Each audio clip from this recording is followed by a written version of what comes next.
Ladies and gentlemen, welcome back to actually my favorite class on Google Hangout. This has become one of my favorite classes on Nakshatra, and the magic of this is brought by, our very own Dr. Arjun Pai. And today, he's going to be giving us and spelling the secrets out and the knowledge out of Magha Nakshatra in Vedic astrology. So let me not waste your time. Let me just bring him on and let's get started. Welcome. Hey, Kapiel. Welcome. Yes. You too. Good to see you again. Yeah, good to Absolutely. see you again, as always, Yeah, so, yeah, it's great to be on your channel because I've been getting very good reviews from people. Oh, man. So you have no idea. This class has become like a heart and soul for me. I know. So yeah. I know I'm going to keep continue on. And we did this Guru Purnima event last Saturday. Oh, yeah. How's that go? Yeah, so much. Oh, that went very well. In fact, we had 13 speakers and that went very, very well. In fact, there was so much of knowledge coming out. But one thing, I've always been a recluse all my life. I never wanted to interact with people. But this time it was different for me because everybody recognized me and they came up and said, I've seen you on KRS channel, you're Arjun Pai. So you must be doing a fan following in Mumbai, Well, I've got I got like 1.5 million people watching a month, so you're gonna get a little bit of crowd, Yeah, people wanted to take pictures with me, I've always I know. And so it was a little bit of my, so I enjoyed exactly. That's exactly what I wanted Saptarishis to experience, that ultimate the recognition that you guys deserve. So, absolutely amazing. Love it. I'm sure Sunil must be swamped by people coming after him. Yeah, absolutely. Sunil was swamped. It was a great event, and you say, we have a KRS channel, and that has also given us a lot of, So thank you. Yeah, it's my mission. So, it's my mission, absolutely. So Kapiel, do you want to get started with today's class without any further ado? So do I bring up the slide? All right, let me bring up the slide of Magha Nakshatra, and here we go. Into my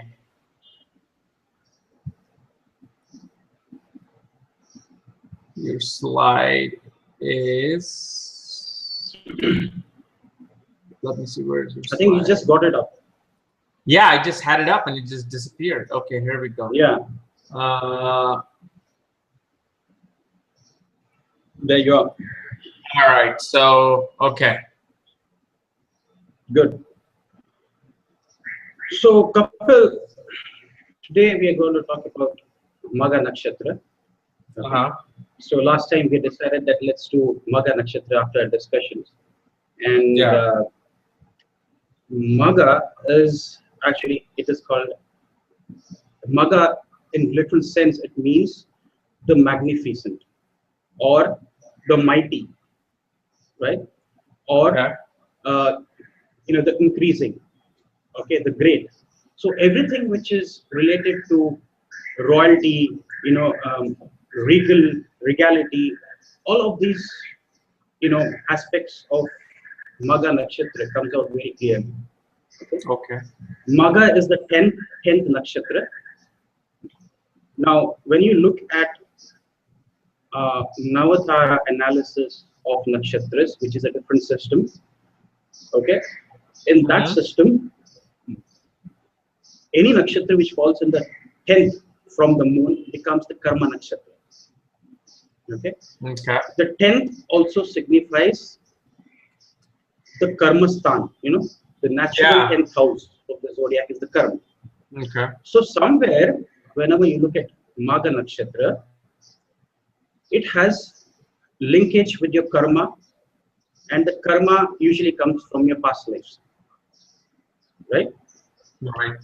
So Magha Nakshatra, you won't be wrong if you say that any planet which sits there brings strong connection with your past life, right? Yeah, absolutely. So the symbol, if you can see there on the first slide, the symbol there is a royal chamber, okay, with a throne. The royal chamber suggests power, status, honor, royalty. So these are typical things when you talk about a royal chamber. Okay. Right. And the throne in the royal chamber denotes all that which has been inherited. Okay, what do you inherit? You inherit genes, you inherit property, you inherit gems, you inherit wealth, you inherit knowledge, you inherit power, you inherit authority, you inherit status. Everything that you inherit in some form or another based on your birth in a particular family, right, becomes Magha Nakshatra. Okay? So what is Magha? Magha also is linked with the genetic code theory. Okay? So now last time I have seen a lot of people talk about because I mentioned about Gandanta Nakshatras. Okay, I had many people talk about Gandantas. Now let me clear this concept about Gandanta, so that people will benefit, that they will know what exactly Gandanta means. Then this is from my perspective, and that is what the Shastras always say, and I'm trying to give you my analysis of Gandanta Nakshatras. Okay. Now, Gandanta Nakshatras, if you notice, they always fall at the intersection of the watery signs and the fiery signs. Fire signs, yeah. Okay. So you find the Gandanta zone, between Cancer and Leo, and then Scorpio and Sagittarius, Aquarius, Pisces and Aries, right? So the intersection, the point where these two things meet, that becomes the Gandanta zone. Right. Right. So about a degree on each side become very strong Gandanta points. Maybe 50 minutes on each side. They become very, very yeah. Okay. Now, if you look at this nakshatra that we're talking about, Magha Nakshatra, okay, the previous sign is Cancer. It's a watery sign. Right. Okay.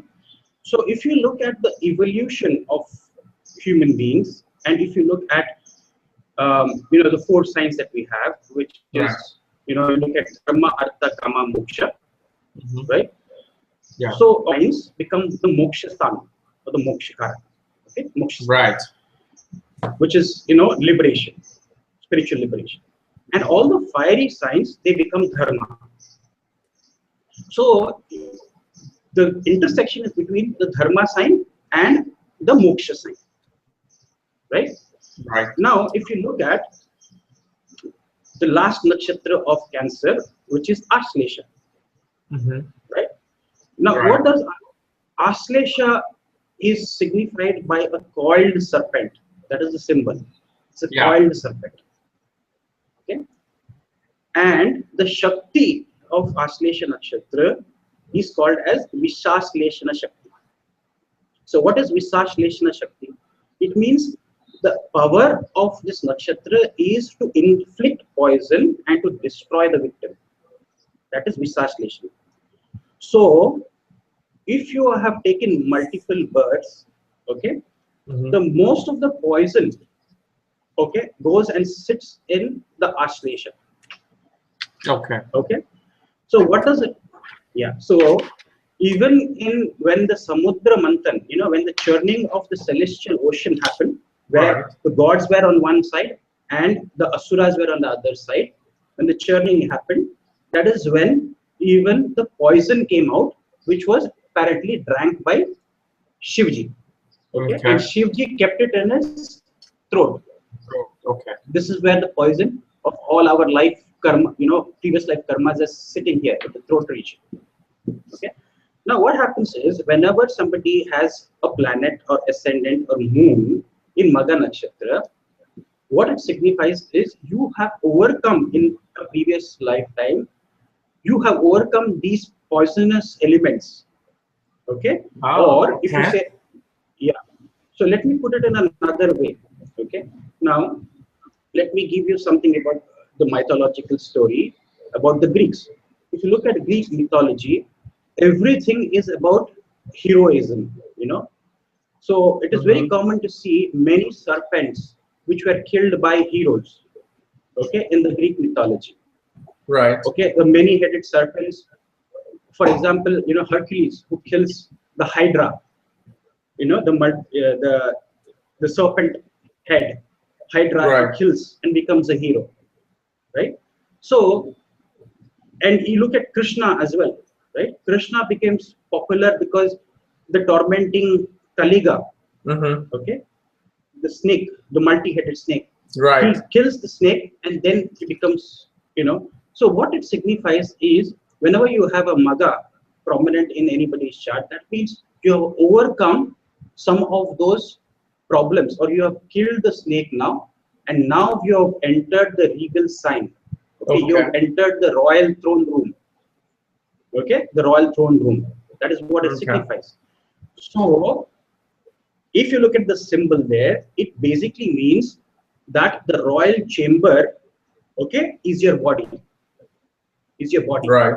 Okay. Okay. And the throne sitting there is the soul. Okay. So the body is only carrying the soul. So the symbology there is you have taken birth in a Ketu Nakshatra, apparently, is because you have overcome certain, you know, challenges of the previous lifetime. Okay. So let me give you another analogy there in the same context. The other analogy that I would give is, think of a book that you're reading, okay? And whenever you want to take a pause and take a break, or you want to come back to the book again, you put a book, you know, what do you call that? Bookmark. A bookmark, yeah. Yeah, yeah.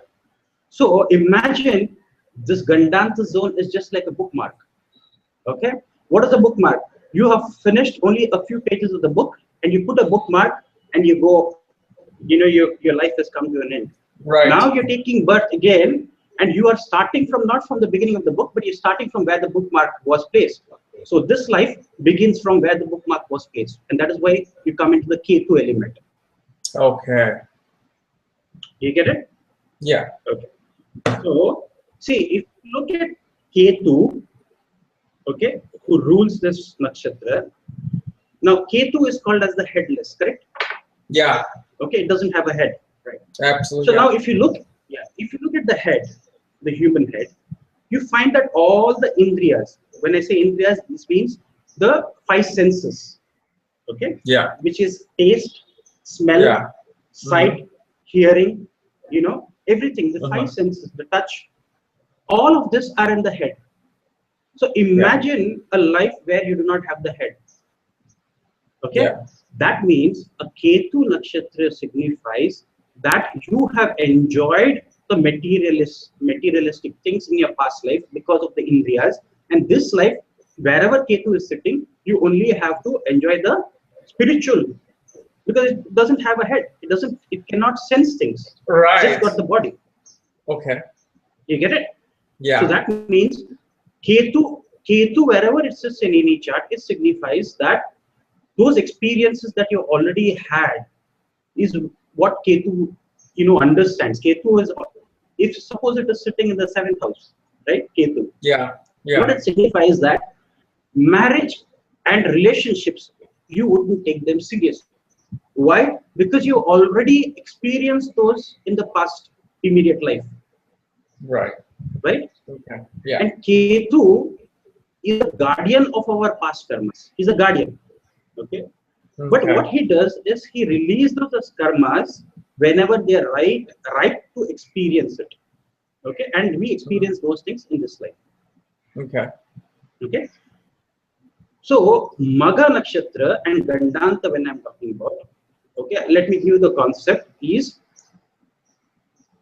You are born in the placenta of your mother or in the womb of the mother, and you are in water.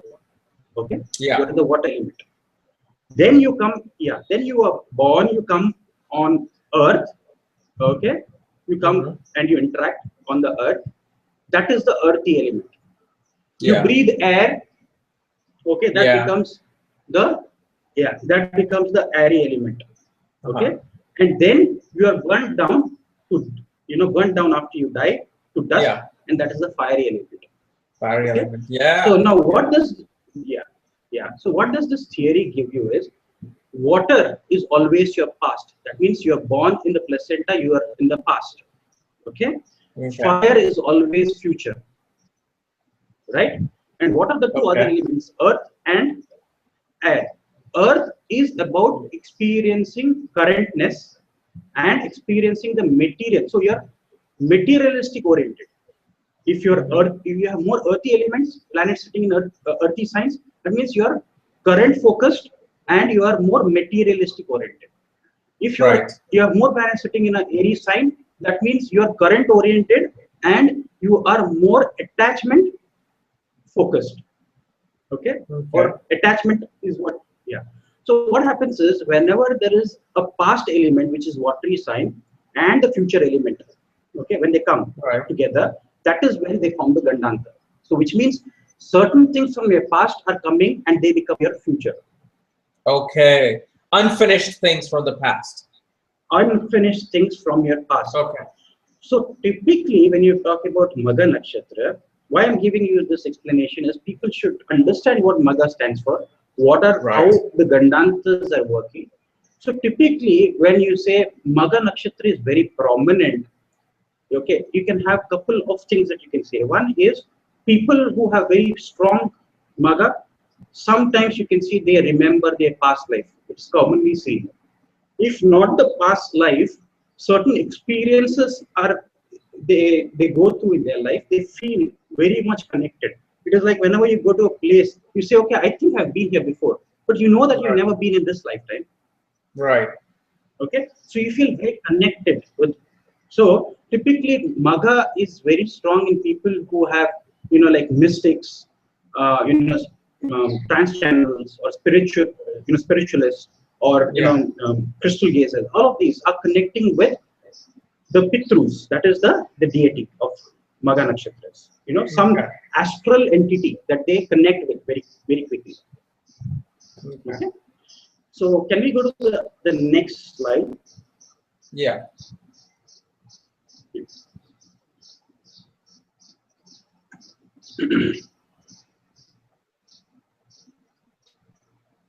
So the next slide, Kapil. Yeah, I'm on the next slide. Can you see it? Okay. I can't see it. Now I can see it. Yeah, now I can see it. Yeah. Okay. So what I'm going to discuss today, Kapil, is one is I'm going to talk about Magha Nakshatra. Okay.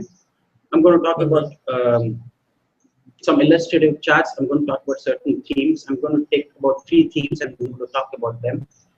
Okay. Now, one more thing which I forgot to tell you in previously was the theory of Ketu.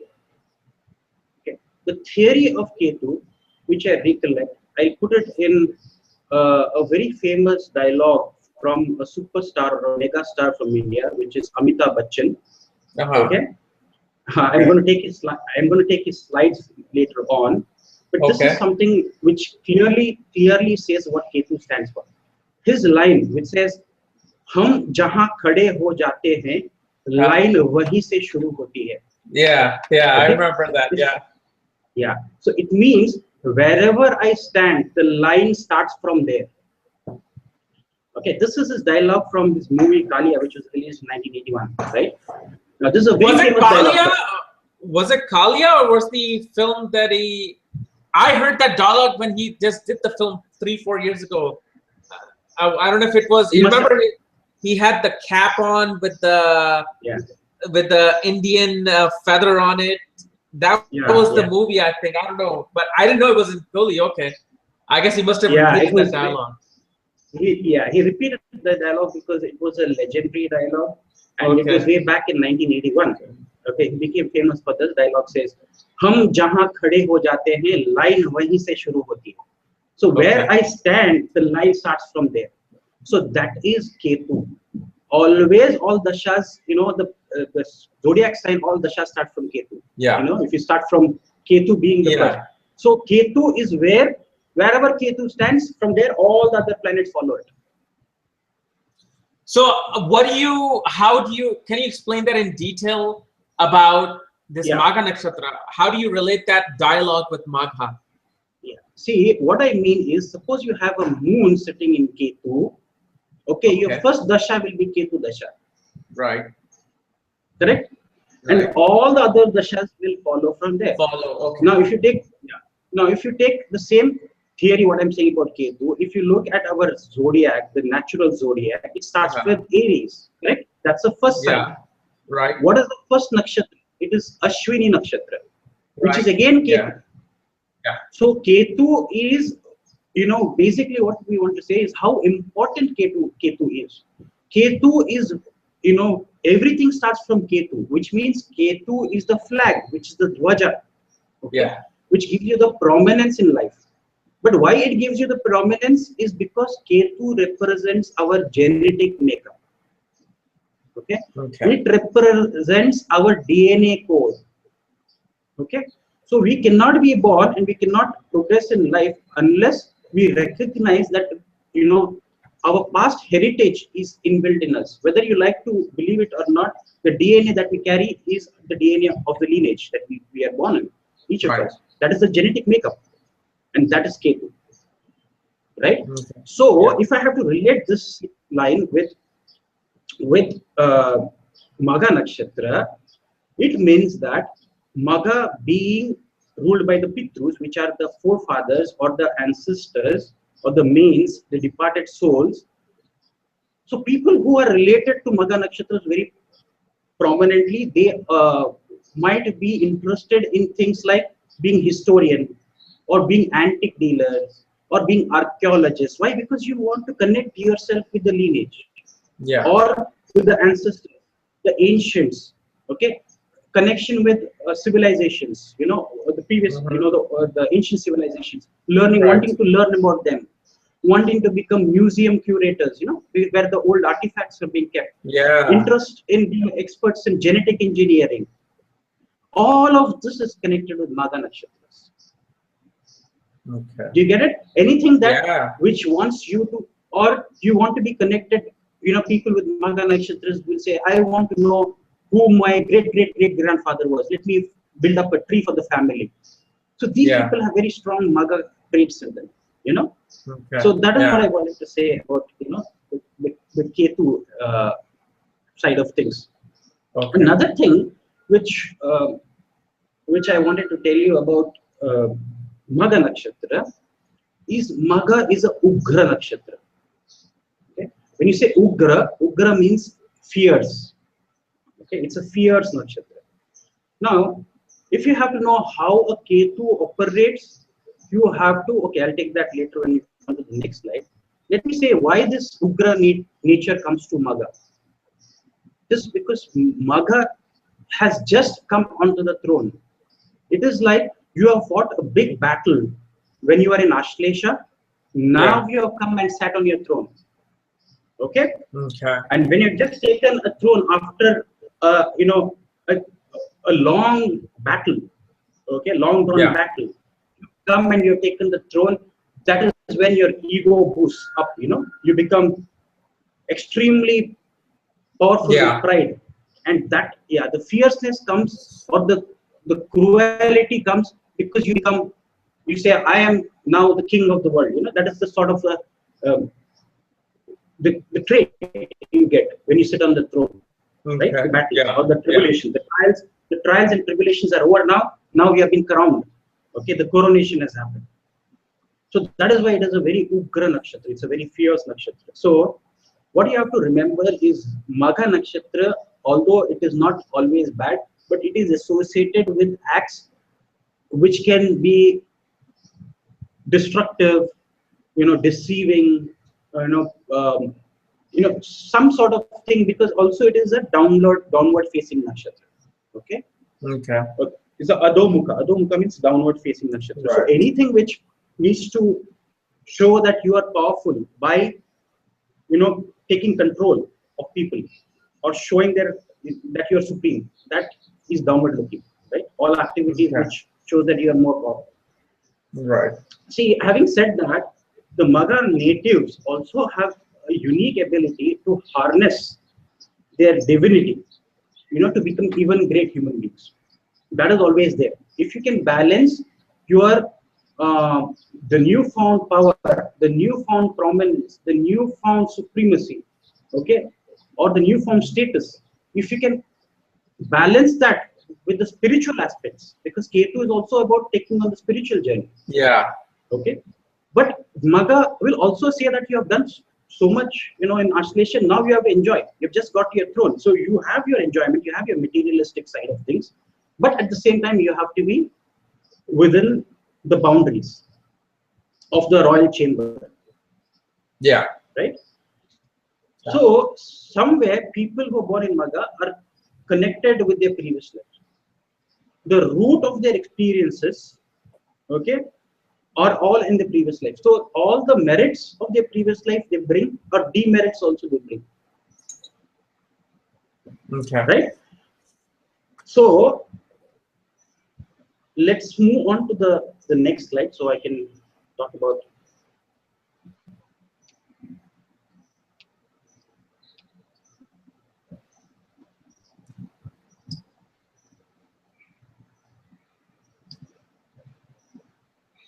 We're on the next slide?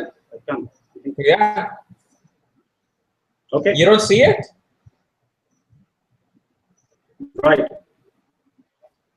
Yeah, I can see it now. No, I think it's halfway. I can only see halfway. No, it's full. I think something's wrong on your side. My screen shows full slide. Oh, okay. Now I can see it. Yeah. Okay. Great.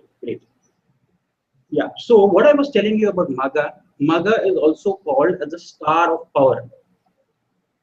Okay. Now, if you look at the rightmost side, it shows Magha Nakshatra is constitutes 6 stars in the constellation of Leonis. Leonis is the lion, okay, the royal sign, Leo, and it's a lion. And the Yogatara means the most brightest star in the constellation is called as Regalis. Okay, Regalis in the past is considered to be the seat of power. Okay, in the night sky, it is a very bright star. It is also sometimes called as the little king because it is in the royal sign. Some people saw it as a royal throne. Some people saw it as a lion, the constellation of Leonis. Okay, and it is sometimes also called as I think I've said little king. Okay, or a little sun. It is so bright. Okay, it is multiple times, I think 500 600 times as big as the sun. Okay, but it's so far away, but it still is a very bright star, Regalis. Sits in the heart. It is believed that Regalis is a star which sits in the heart of the lion. Okay, now where does the heart come? Now if you look at Magha Nakshatra, what is the ruler of Magha Nakshatra? Ketu. It is Ketu. Okay. Yeah. Now, if you take Magha Nakshatra as the Lagna, imagine you just take it as the sign, Leo as the Lagna. Yeah. Ketu becomes the ruler of which house? Ketu becomes the ruler of the 4th house. Absolutely. Ketu becomes the co-lord of Scorpio, which is the 4th house. Yeah. Yeah. 4th house is the heart. Yeah. Okay. 4th house is the motherland. 4th house is also about mother, right? Yeah. I'll tell you what it really means in my later slides, but just keep this in the back of your mind.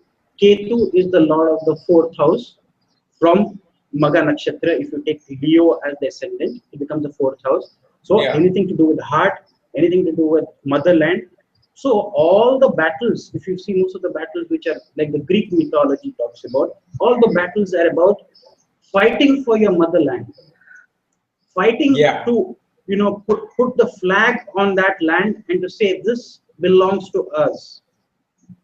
Yeah. You know, this land belongs to us and we will protect it with death. Even death come, we will protect our land. So this is the Ketu element. Okay, this is Magha. Why? Because the Greeks wanted to be honored after their death. Okay, the greatest thing for a warrior, a Greek warrior, was to die on the battlefield and to be called as the greatest among the people, the martyrs who have died. Right. Because you become great among your ancestors. Right? Okay. This is the desire. This is the desire or the basis below. I'm coming to that slide later on, but I'll just give you the hint. I'm coming to that. They say the desire is, or the basis below is, to be called as the greatest among your ancestors. That is the desire of this nakshatra. Okay. Yeah.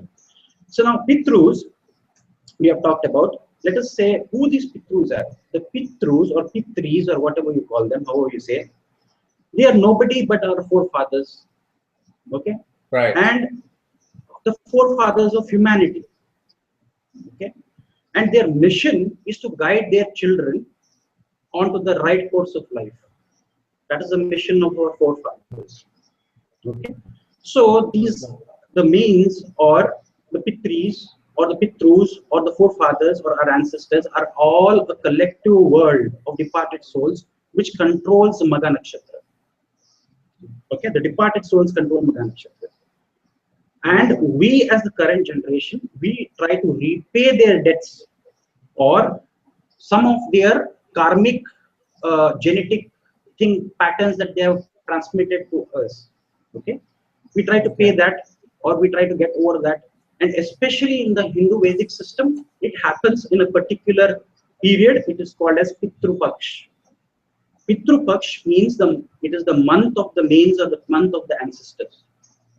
Okay, it is during this time that we pay oblations to our ancestors by doing tarpan or by a ritual, which is a Vedic ritual, which is called as Shradha. Okay.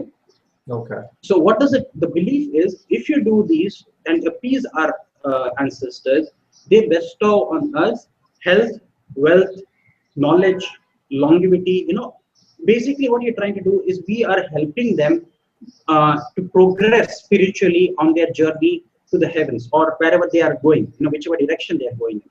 Now, which direction they are moving in?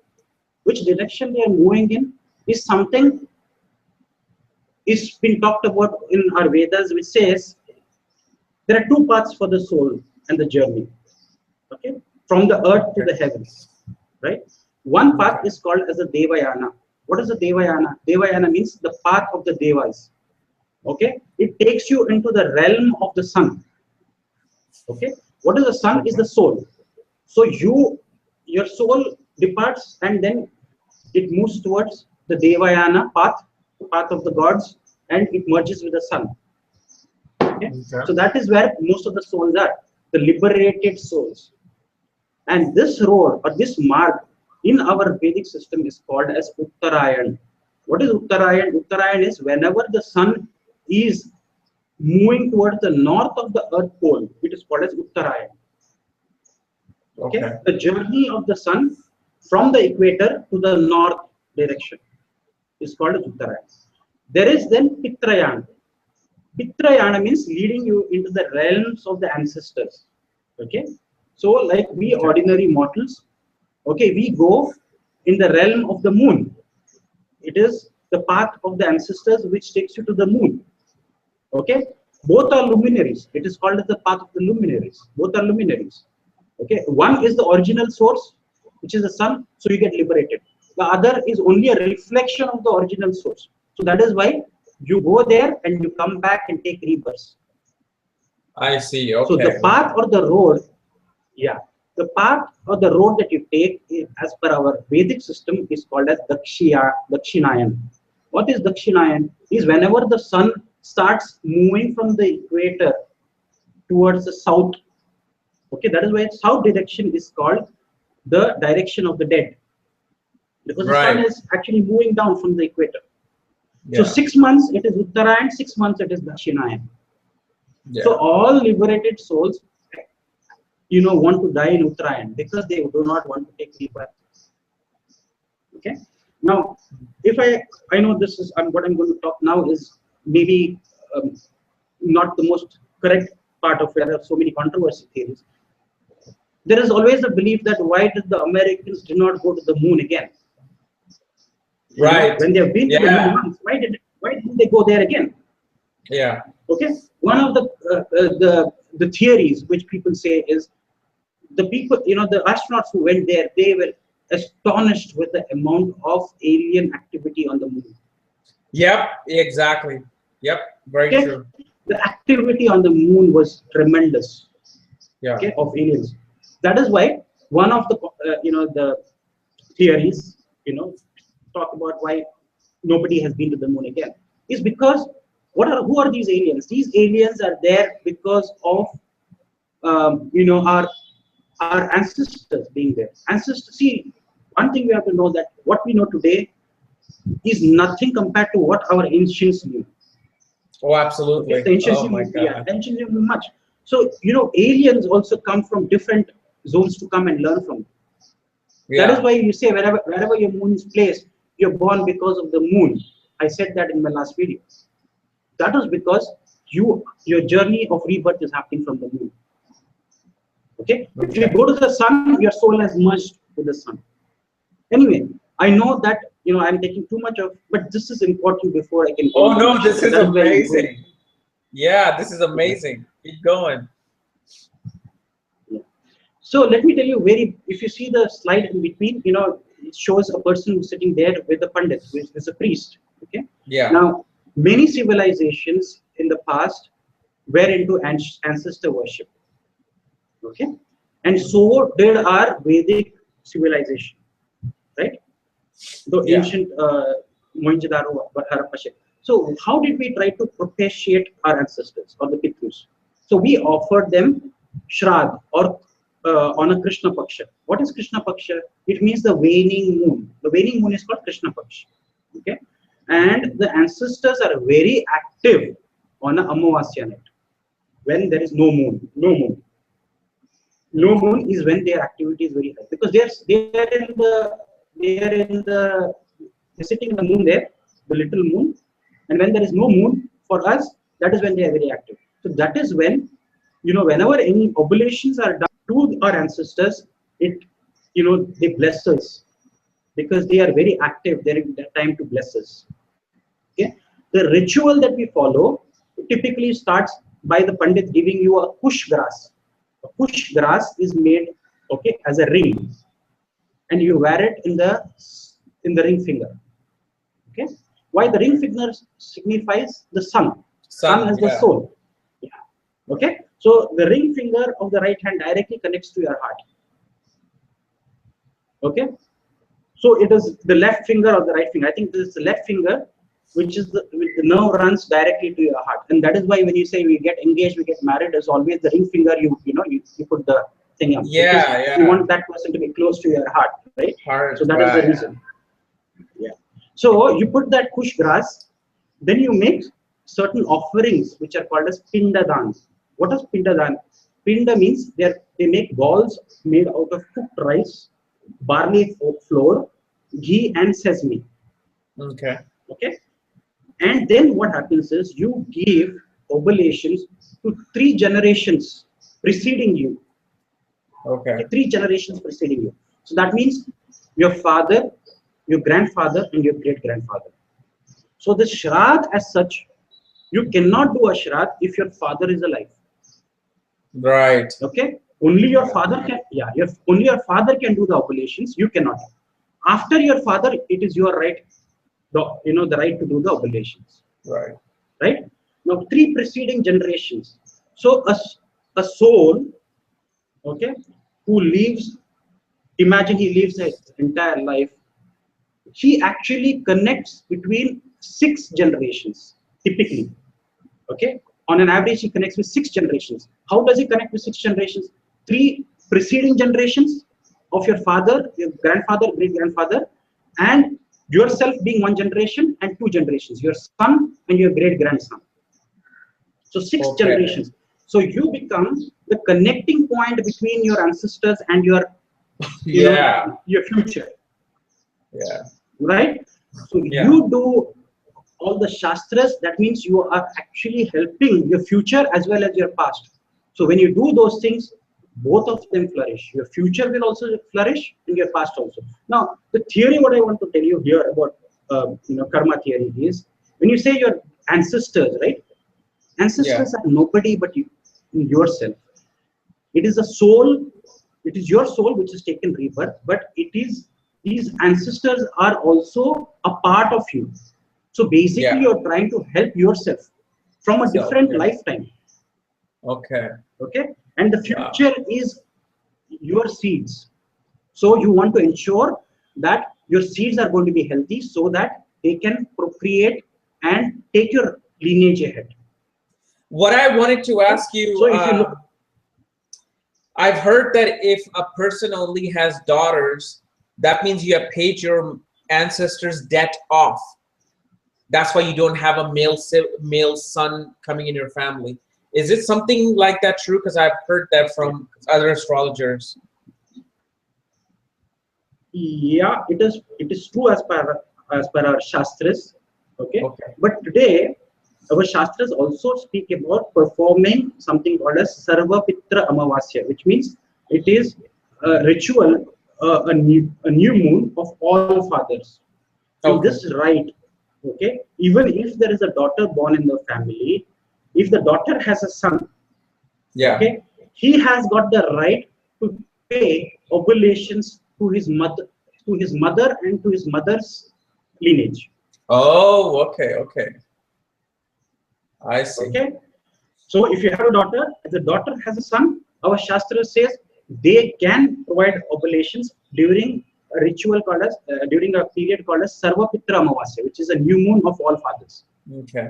Okay, and but this rite has been forgotten. Okay, typically you do Shradha whenever the departed soul's Tithi is when they were originally born, the moon Tithi is operating, that is when you do the Shradha.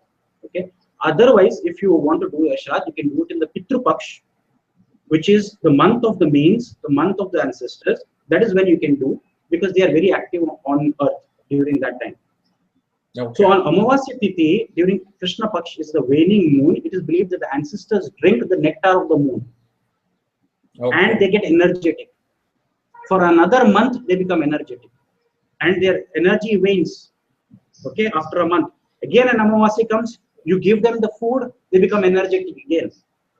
Right. Okay, so always remember, in our rituals, it is always, whenever the offerings, the food is given, the Vedic system ensures that the first bite is had by a crow. Because it is believed that our ancestors come in the form of crows and accept our offerings. Oh, okay. Okay. So always you do Shradha. Yeah, you feed it to the crows first, then to the cows, then to a dog, then to a Brahmin. Only then you can have the offerings later on. So the two things which are a must is a crow eating the oblation food and a Brahmin eating. Okay, when these two people have eaten, afterwards, then you can have your food, or you can have the offerings that you have given it to your Pitrus. Right? That is how you propitiate your spirits of the ancestors who are departed. Okay. So Yama becomes the lord of the Pitris. He's called as Pitripati. Okay, what is Pitripati? It means he is the lord of the forefathers. Also remember, Yama was called as the first mortal to die and go to the heavens. So he knew the path of the heavens. Okay. So that is how you link. So can we go to the next slide? I think I've spent enough time on giving you the background, which is very important. And now we can go and I can explain you on a fly.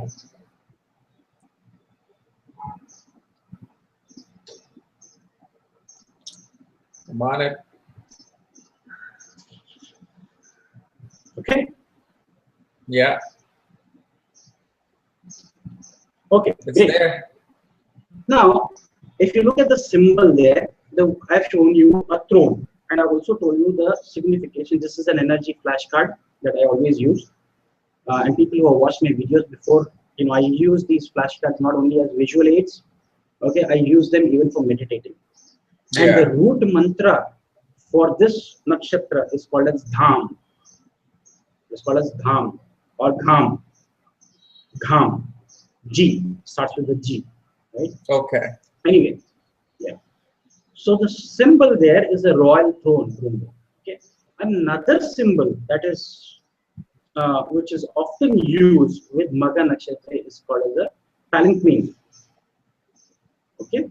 A palanquin, if you look at a palanquin, it has two people carrying it on a rod, and you have the seat. So a palanquin was usually used in the ancient times for somebody who was very prominent. Okay. After marriage, you take the bride in the palanquin. Oh yeah. Or a man of repute, or the king. Yeah. Okay, they never walked. They were always taken on a palanquin. Now, a palanquin, again, the symbology signifies that the palanquin is the body, and the person who's sitting in is the soul. And the soul is quite prominent, and that is why he's got that seat of a palanquin. So any soul which is born in Magha, the symbology signifies it's a important soul which has taken rebirth. Now, do you mean this by simply Moon Nakshatra, or any other planet could be in Magha and symbolizes this? Yeah. It can be any other planet, but the prominent ones would be if it is ascendant, moon, sun, or Atmakaraka. So when these three people come, you can say, or karmic planets. Okay, a Ketu or a Rahu coming there, it can tweak the results. But a prominent is usually we take the moon. Yes, moon, if it comes there, it means it is a rebirth of a great soul. Okay, where he has left an unfinished journey in the previous life, he's come to complete that journey. Okay. It doesn't signify that it is liberation. Do not get me wrong. It doesn't mean that you are going to go and get liberated. Not necessary. Okay. But there is some unfinished things that you want to come and finish. Okay. Now Ketu. So Ketu, why are you born in a Magha Nakshatra? You're a prominent soul. You're an eminent soul. Why Ketu? Because Ketu is the Dvaja, is the flag.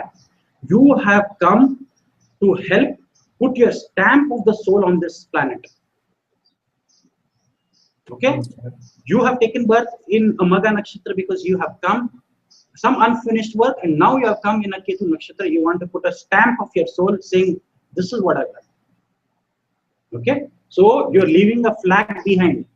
So many people who have Ketu sitting in Magha Nakshatra, you can say if they reach, if other things support in their chart, okay, they will reach a position where even after their death, they will be talked about. They will remain, evergreen. Their glory will be sung for generations to come. So that is Ketu. Okay. I see. Okay. But however, remember Ketu in Magha Nakshatra, because Ketu being a rebellious planet, it can give you a tendency to revolt against authority. So people who have rebellious nature, against the government, because it's a royal sign, ruled by sun. Yeah. Sun is authority. Sun is the government. So when Ketu comes there, it can give you certain rebellious tendencies to reform the society or reform or change. And remember, Magha is a fierce nakshatra. So its ways might not be always, following the right code of conduct. It can also use, fierce ways to achieve its goals. Okay. Anyway, then I think the other aspects there, Artha. I'm talking about Rakshas Gan. What is Rakshas Gan? Why is this nakshatra connected with Rakshas? Now, the only shadow issue I see with Magha Nakshatra is because Magha Nakshatra is connected with Pitrus or Pitris or ancestors, but some of the souls, okay, might not be good souls. Okay, they are in our system, they are called, in the system, we call them by different names. We call them bhutas, pretas, and all these pishachis. These are the three terminologies we use, which is different forms of ghosts or astral entities which have negativity with them. Yeah. Okay. So the only shadow issue that I see with Magha Nakshatra and its association with Rakshas Gand, which is Rakshas Gand not only means evil, it also means that you are going on a materialistic path. Okay, that is your goal. Okay. But Magha Nakshatra becomes a very significant nakshatra for tantric rituals or black magic. Why? Because on Amavasya night, the black magicians, if it is a Magha Nakshatra moon, they can use that period to create a lot of trouble for whomever they want. Because why? Because they take help of these, the negative astral entities from Magha Nakshatra, which are the bhutas, the pretas, the pishachis. Right? Yeah. Another element associated with Magha is water. And I have repeatedly told about this in even my last lectures, that water has always been a reservoir of our past. Okay, I said water is because you are born in the placenta of your or the womb of your mother, where you are in water, and water is your past. Yeah. Okay, and what I call water today, water I call it as blue gold. I call it blue gold. The next war, if it ever were to happen in future, in 20, 30 years time, it will be for water and not for power, because water becomes so precious for us. Okay, pure drinking water will be something which will be a rare commodity, because if you do not revere what our past are, if you're not going to be kind on our environment, we will get polluted waters in future. So water is a very strong element we have to recognize. I call it blue gold. It is the future of us. If not for water, we won't have been alive on this planet. So please understand, water has its own element, and you pray to water also. And that is praying to the Pitrus. Whenever you do Pitru, you always flow the water from your hand on the Pindaan. Okay, on the second. Why? Because water is saying, please help me wash away my past sins. Water flows. Water flows away from you. It is taking some of the sins from you. That is what it means. Okay. Okay. Now the animal symbology is a male rat. Okay. If you know the rat, okay, you have heard of people. Some people say, I have a rat menace in my house. I have so many rats that trouble me. The rat is also a highly sexual being, or highly sexual. It can reproduce very quickly. Very quickly, it can reproduce. Okay, and put so many litters or whatever you call it. And this is the nature of Magha. Why? Because Magha wants to procreate. Why? Because it wants to take its lineage ahead. Yeah. Multiple children. So that element is here. But the shadow side of that element gives you, your sexual desires towards the opposite sex is very high here. Okay. If you cannot control your indriyas, your senses, then your Ketu is activated, your fourth house is activated by the theory that I told you before. Okay. Okay. Anyway, so you have to see, there is a mythological story of Ganesh and a demon Asura called as Gajamukh. He had a face, Gajamukh, face of a rat. Okay, and he was an Asura, a demon. And he created problems for everybody. So what does Ganesh do? He goes, he breaks one of his tusks and throws and kills the demon. Okay, and the dying demon, he says, I did all of this because I wanted to take a boon from you and take your attention. So Ganesh ji says, tell me what is the boon you want. He says, I always want to be with you. So then Ganesh says, okay, be with me as my mount or my vehicle. Okay, that is why rat becomes the mount of Ganesh ji. Yeah. So what does it signify?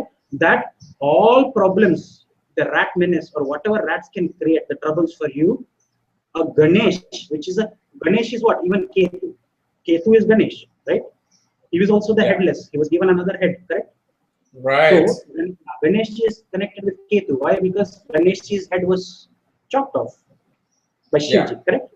And that new head was given to him. So he embodies, he's got the same qualities of Ketu. But Ganesh ji, we call as somebody who can remove obstacles, is because he's sitting on obstacle itself. That is the rat. I see. Okay. Okay. It might be so small, the rat might be very small, but the problems it creates can be havoc. Right?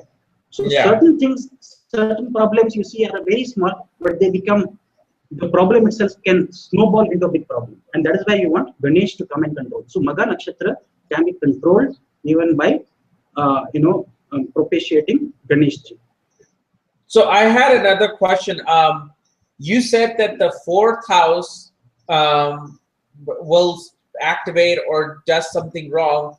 In what way can you tell us that fourth house energy, like that last nakshatra class we did, how is that gonna activate? What is it gonna do? I mean, can you explain more on that? Yeah. See, if you remember when we did the last nakshatra, which was Jyeshtha, I said it was activating the 8th house and the 11th house, correct? Yeah. Okay, that is because Jyeshtha is Scorpio and the ruler of Jyeshtha was Mercury. And Mercury rules Gemini, which is 8th from it. Okay? Yeah. And it rules Virgo, which is 11th from it. Right. So it activates these two houses. Now the same theory I apply here. Why I say 4th house? Because from Magha, okay, Ketu is the ruler of Magha and Ketu becomes the co-lord of Scorpio, which is the 4th house. No, what I'm trying to understand is what does a person has to do wrong or right in order for that house to become activated? Anything that you do going against the norms of Magha Nakshatra, which is one main thing what people do not do today is they have forgotten our ancestors. We do not know, we have only taken them in inheritance and forgotten their sacrifices that they have done, whatever they have done for us and the DNA which runs. Okay. Yeah. See, this is something I also wanted to tell you because it's a very good question. Whenever you look at Magha Nakshatra and you have some planets there, and you recognize that your ancestors have got certain negative karmic tendencies or karmic patterns. Now, you as a person, if you recognize that, okay, now I recognize that I have certain debts that I have to pay or karmic patterns or vasanas, we call it vasanas. Okay, vasanas are patterns, life patterns. Genetic disorders, okay, which are encoded in the DNA. If I do good things and take care of my children well, if I take care of my ancestors, I pay respect to my elders. Yeah. Okay, I bow down to them. It's not about literally bowing down to them. It means whenever they say something, give them a ear. Patiently listen to them. These are the things. If you neglect them, that means you are spoiling somewhere your Ketu and also the 4th house. What is 4th house? 4th house is also your education. 4th house is also your mother.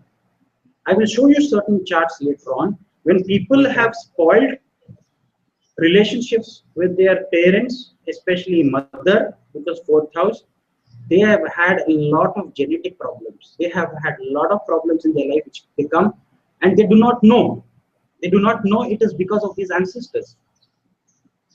Okay. So the 4th house connection, I will explain to you with a few charts when I'm taking Pitru Dosha. I'm going to talk about Pitru Dosha later on. Okay, and spirits. Okay. In a broader sense, I'm going to talk about. There are multiple ways to look at Pitru Dosha. This is just one hint which I'm giving you. Okay. So I will show you how when your relationship with your mother spoils and you have certain planets in Magha, those planets get activated. Okay. Okay. So when you have certain things like that, then what you have to do is on a good day. Okay, if it is a Rohini Nakshatra or moon passing through Cancer in Pushya Nakshatra, you should take that day to go give an offering. It could be milk. You can give milk to your mother. Okay, or you can give silver.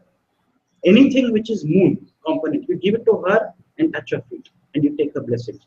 That is the simplest thing that you could do, which can reverse certain karmic patterns which you will be going through.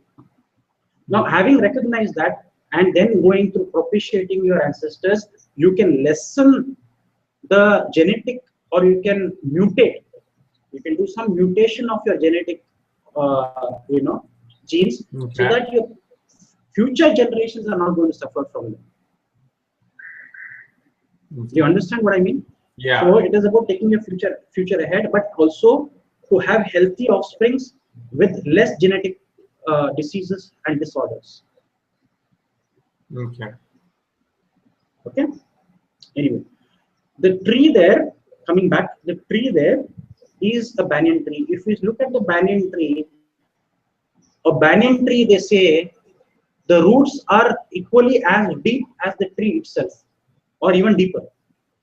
So it shows your connection with the earth, or the connection, or your roots are strong, which means your ancestors have been very strong.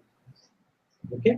Even the branches of the tree, they go and they firmly root themselves, and that is why a banyan tree is connected with Magha Nakshatra. Okay. Okay. So can we go to the next slide? Yeah.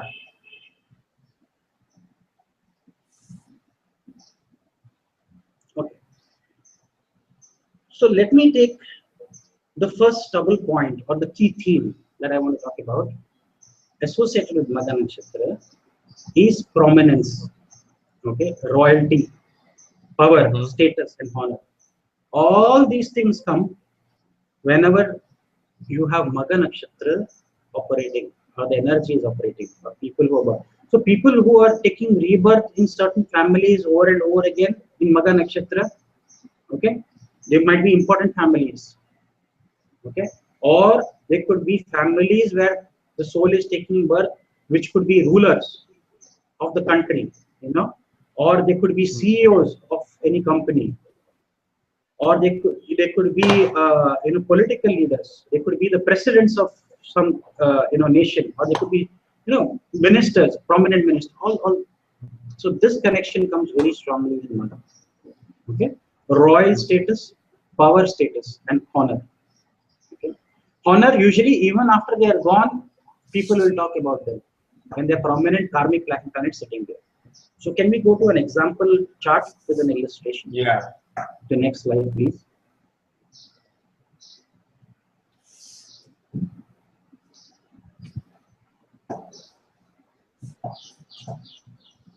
Okay. I've taken, Bill, many times, even I think in the last lecture when I took Pratika, I took Bill. I love Bill, and there's so much written about him. We go back to Bill again. So this is a chart of Bill Clinton. So here I'm going to show you that Sun is sitting in Magha Nakshatra, first pad. Yeah. Okay. Sun is also Jnati Karaka, which is troublesome, troublemaker. Okay. So having said that, Sun sitting in Magha first pad. What is the first pad? First pad is the Navamsha pad, is the Aries Navamsha pad of Magha Nakshatra. Aries Navamsha pad. Okay. Where the Sun is exalted. Yeah. Okay. And Saturn is debilitated. Yeah. Correct? In the Aries Navamsha pad. Yeah. So anybody who is born in the first pad with Sun there can give them leadership qualities or eminence, great eminence. Okay, because Sun is exalted there.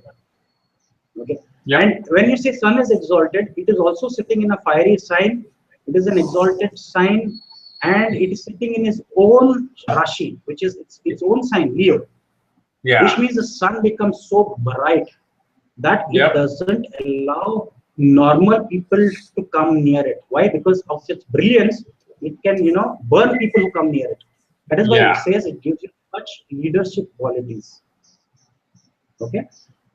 The only thing that you also see from this chart is Sun is sitting in the 12th house also, So when he was in the government, and it is a Jnati Karaka, because when he was in the government, it created a lot of problems for him.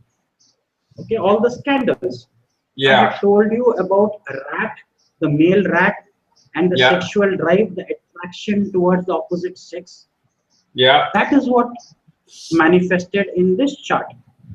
But that is not the only reason I've taken this chart. This chart, I'm telling you, that amongst all the presidents since World War II, he had the highest approval rating as a US president. Yep. Yep. I lived through it. Yeah. Yeah. Despite all the scandals that he went through, when he was leaving his office, he was the highly rated, as per public opinion, highly rated US president.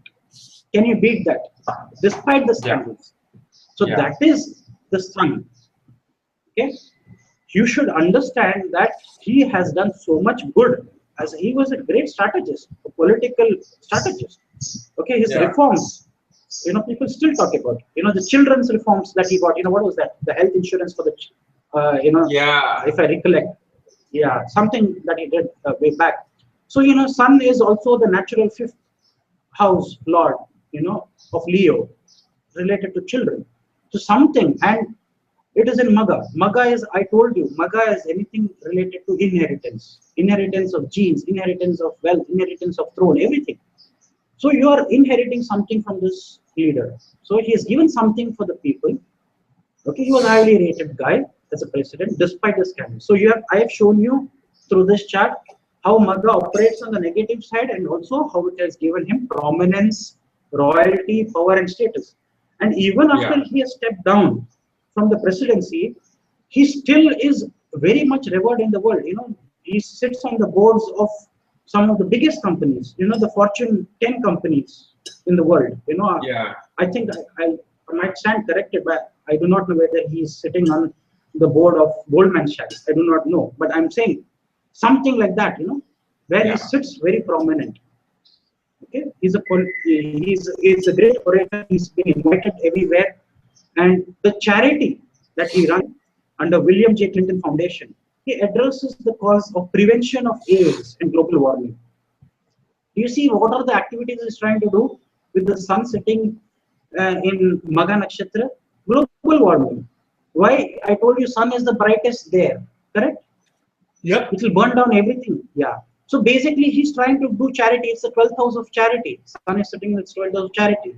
So he's doing certain things. Prevention of AIDS, trying to help global warming. So somewhere, without his knowledge, he is activating his mother. Okay, and he's going in the right direction. Okay, and he will be recognized even in future generations as one of the greatest presidents of the United States of America. Yep. Right? Okay, so we can go to the next slide.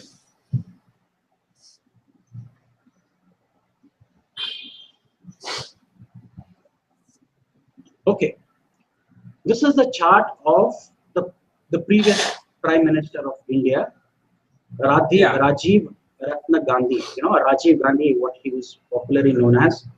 Right. He comes from a lineage of the Nehru clan. Okay, his grandfather was the first Prime Minister of India. Then his mother was the Prime Minister of India. Then he became the 7th Prime Minister of India and took office after the assassination of his mother. Do you see? I said 4th house. Watch 4th house. Assassination of the mother is 4th house. And whenever the assassination happened, he came into prominence because Sun got activated. Okay, wherever Sun and Jupiter are sitting in Magha Nakshatra. Okay? Yeah. So Ketu got activated. Okay? Yep. When his mother died, Ketu got activated, Sun got activated. Why Sun got activated? Leo, ruler of Leo. Why Ketu got activated? Magha Nakshatra, ruler of Magha Nakshatra. So he came into office, he took office, Sun and Jupiter sitting in Magha in the 2nd path. Okay. However, his term in office became very scandalous. A lot of scandals came out. Okay, he was embroiled in the Bofors scandal, which is still running. The Bhopal gas tragedy happened. Many things he was There were so many things. Why? Ketu sitting in the 6th house of his enemies. From his Lagna, Leo Lagna, okay, Ketu sitting in the 6th house. So enemies and opposition. He came to power, Sun became very popular. He is in Magha, Jupiter is in Magha, he became the president. Yeah. Now look, what it says here is in 1991, after that, Indian government posthumously awarded Gandhi, Rajiv Gandhi, the Bharat Ratna. Bharat Ratna is the country's, India's highest civilian award. Okay? So you see how even after his death, he has got honored. Yeah. Okay? Second thing, Sun is, yes. So you see how things are, 5th house, okay, and 8th house. So he's inherited the throne from his mother. Jupiter is the 5th house and the 8th house lord, posited in Magha. Okay, so after the death of his mother, he's inherited the throne of his mother. So he became the Prime Minister of India. Ah. Yep. You get it? Sitting with Sun. Absolutely. Okay, 8th lord. Jupiter is 8th lord. Is also the 5th lord. 5th lord is Purva Punya. Okay, that was his Purva Punya. Yeah. And Sun is government in the royal sign of Leo. So he inherited the throne, right? Giving him a lot of prominence, okay, power, status, and honor. So all that, Prime Minister of India or a state leader of any country, needless to say, he had all the power, he had all the status. Yep. But where I wanted to say is he was still honored even with the highest civilian award even after his death. That is Ketu. Okay? Right. Can you go to the next slide, Kapil?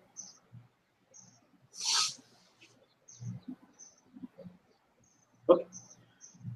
Now, before we go to the next theme, I wanted to talk to you about the Shakti of this nakshatra. Now, the Shakti of Magha Nakshatra is called as Tyaga Shepana Shakti. What is Tyaga Shepana? It is the power to leave your body. That is Tyaga Shepana. Okay, you can come out of your body, or you can do astral travels. Okay. The foundation above and the foundation below, it means mourning and leaving the body. Now, what does foundation above means? It means your connection with the heavens. Foundation above. Okay, your higher consciousness connecting with the heavens. Foundation below is your connection with the earthly plane. Okay, so your subconscious.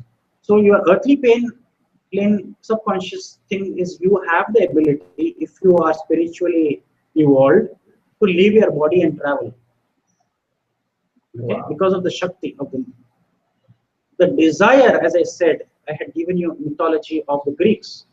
Okay, the Greek warriors who wanted to die on the battlefield. That is because they wanted to flourish in the world of the ancestors. Okay, so with these themes, let us go to the next theme. Can you go to the next slide?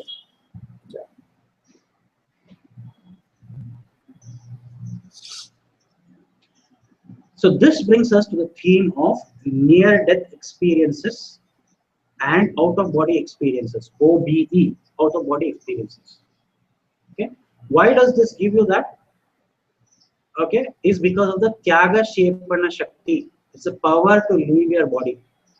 Okay, that is where the theme comes, near-death experiences. Can you go to the next slide? Okay. Yeah.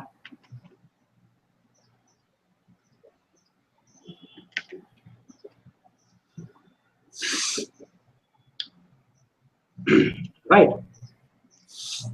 This is the chart of the Emperor of Bollywood. Yeah. He's the Shahenshah. That's what they call him. Okay, the Emperor. Yeah. He's a mega star. He's not a superstar. He's a mega star. He's a legend. Okay. He is Amitabh Harivamsh Bachchan. Yeah. His last name is actually Sharvastava. In this chart, what I wanted to point out. Sorry, Kapil? I was saying his last name is actually Sharvastava. Like me. Sorry, I didn't get. Yeah.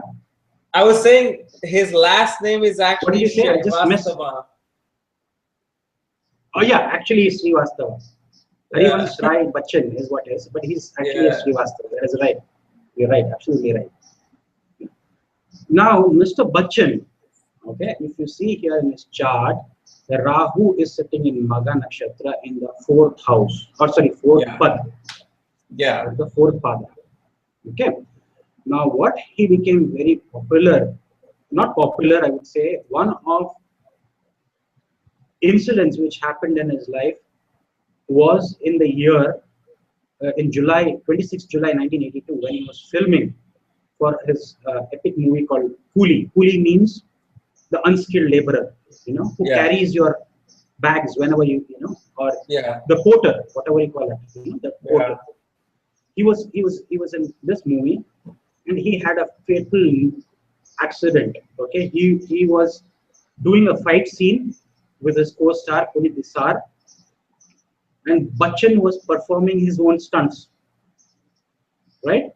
Yeah. And because of that, in one of the scenes, he fell on the corner of a table, and the table struck him in his abdomen, resulting in a splenic rupture, internal bleeding. Okay, he was admitted to the hospital, and an emergency, splenectomy was to be done. He was critically ill, and he was at times he was very close to death. They say, so people say that he was almost declared death. Oh my.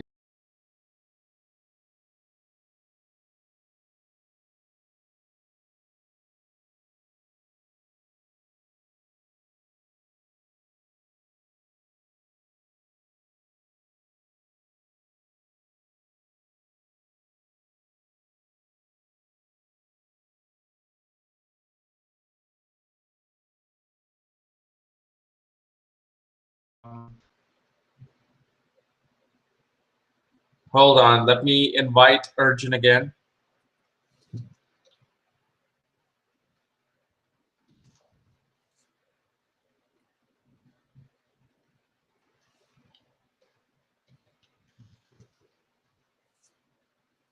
I'm trying to invite him again. Let's see if he is able to be back. This is a great class, so don't move. I'm gonna kick your ass. Stay. All right.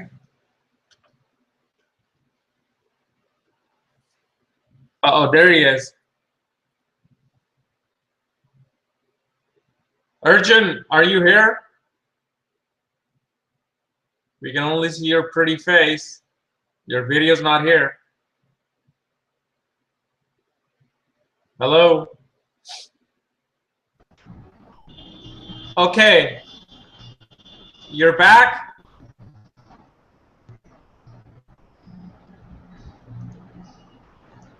Arjun. Hey, Dak. I don't think he can hear me. Doctor. I can't hear you. I can't hear you. Your sound is not coming.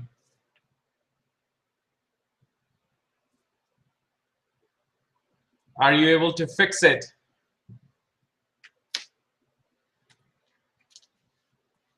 I don't know. Can you guys hear him? Okay, I can hear you now. Yeah. I think there was a All server right. error that happened. Oh. That's why I couldn't. Yeah. Sorry. Okay. So,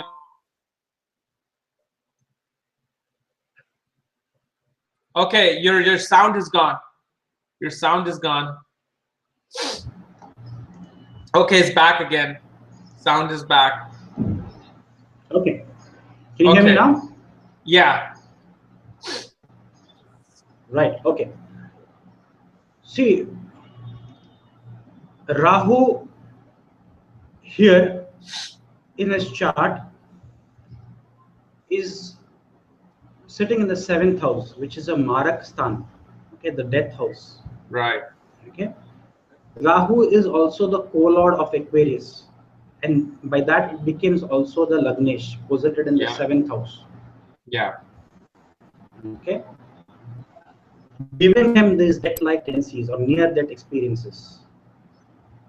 Okay, now there is a famous dialogue from this movie which became, you know, a legendary dialogue. And this I want to tell. I know there are many viewers who do not understand Hindi, but this is the punchline of this whole chart. He says, तेरे हाथ में मौत का सामान है तो मेरे सीने पे खुदा का नाम है. Yeah. तेरे हाथ में मौत का सामान है तो मेरे सीने पे खुदा का नाम है. Okay, it means if you have an item of death in your hand, which is signifying a gun. Yeah. Okay, then I have God's name written on my chest. Right. Okay, again, what he's saying is chest. Okay? Yeah. He is activating Magha Nakshatra by this dialogue. Okay, now in this chart, look, his movie is called as Coolie. Okay, Coolie means, I said, is the porter. Okay, Coolie is signified by Saturn. Saturn signifies all the hard-working people, you know. Right. So Saturn signifies Coolie, right? Yeah. And in this movie, his character name was called as Iqbal Khan, Iqbal-e Khan. Okay. Now, Iqbal Khan is what is signifying your Rahu here. Okay, in this chart. Okay. Now the seventh lord, Sun. Okay, seventh lord Sun has gone to the 8th house. Okay. Yeah. It is sitting with the 5th lord of stomach, Mercury. Yeah. Mercury is the 5th lord of stomach, and also the 8th lord of sudden events. Right. Okay. Now you see how this thing, whenever he had this accident, and you see Ketu is sitting in Lagna. Yeah. Okay. So I've told you 3 things. The movie was called as Coolie. Coolie means the porter. Coolie is signified by Saturn. Yeah. Okay. People who work hard. Okay. Second thing that I said is the Sun. Okay. Is the 7th lord. Is the dispositor of Rahu. Okay. Gone to the 8th house of longevity. Okay. A transformation. Sitting with the 5th lord Mercury, which is 5th lord of stomach, and 8th lord of sudden events. Okay. Yeah. And Ketu, which is the lord of Magha Nakshatra, where Rahu is sitting, has gone to Lagna. Now, why I told you that is, whenever this incident happened, he was running through his Saturn Mahadasha, Sun Antardasha, and Ketu Pratantardasha. Okay. Ketu is signifying something related to do with the body. Sun is signifying that because it is associated, it's the 7th lord, it's a Marrakesh. Okay, death-giving planet. Yeah. Okay, Marrakesh. Sitting with the 5th lord of stomach. Okay, something related to stomach. Yeah. And Saturn is showing whenever he was shooting for the movie Coolie, all these things happened. Yeah. It's how you interpret things. You know, how do you connect nakshatras and events in people? Amazing. Right? Amazing. Yeah. Yeah. So anyway, so can we go to the next slide? Now this is the slide I have put in here for, it's the same Amitabh Bachchan. I'm showing you when he was discharged from the hospital. You remember I told you he met with this accident when he was shooting for his movie Coolie on the 2nd August 1982, and after 33 years, okay, on 2nd August 2015, you can see Mr. Bachchan coming and waving at the crowd. It's the same Bachchan 33 years back and the same Bachchan a few days ago. Okay. Okay. So So he was left clinically dead for a few minutes. That is what he said in his statement very recently. Okay. Now, besides that, you also look at the awards that he has got. Okay, from the Indian government, he has been given the Padma Vibhushan, Padma Bhushan, Padma Shri. The French government has honored him with the highest civilian honor of France, which is called the Knight of Legend in 2007. Okay, so that brings in even honor. Why? Rahu is a smoky planet. Rahu, whenever Rahu sits in Magha Nakshatra in Leo, you know what it does? What? It becomes equal. It becomes equivalent to the sun. It becomes more powerful than the sun. Lal Kitab says Rahu sitting in Leo becomes more powerful than the sun. Why? Why it becomes? Because Rahu is an airy planet. Okay, it's a co-lord of Aquarius, an Aries sign. It's an airy planet. It's a higher octave of Shani, which is Saturn. It's a higher octave. Okay. So what it does, whenever it sits in a fiery sign and it sits in a royal sign, Rahu spreads the fire. Jupiter expands. Okay, Rahu spreads. Yeah. Because the wind will spread your popularity. If you're popular, it will spread your popularity, your success, okay, across the globe. Or if you say within a region, it might be your village, your town, you become a great leader. Okay, it could be your city, it could be your country, it could be the world. Again, it depends on the avastha and multiple factors of how Rahu is sitting and what it is doing.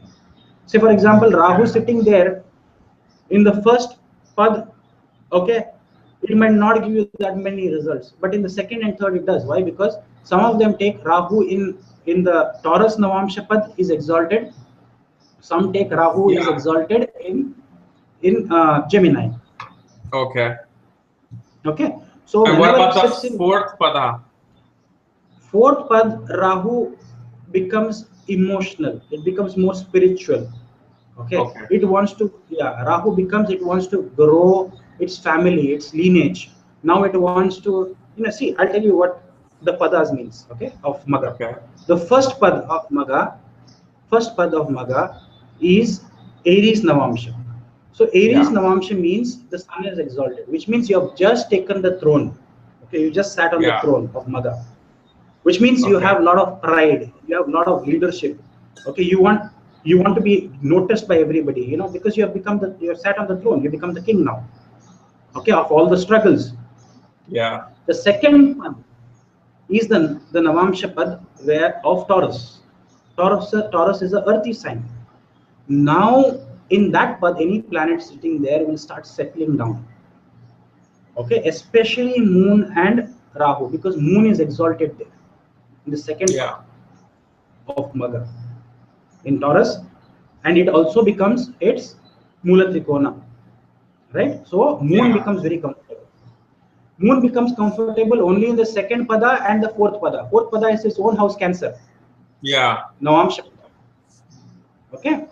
Exactly. But Saturn in the first pad becomes debilitated, which means Saturn sitting in Magha first pad is the Aries Navamsha pad, where it is debilitated, which means the soul doesn't know how to react to its past karmic tendencies. It is not prepared, or it cannot. Right. It goes through a lot of difficulties if it is Saturn.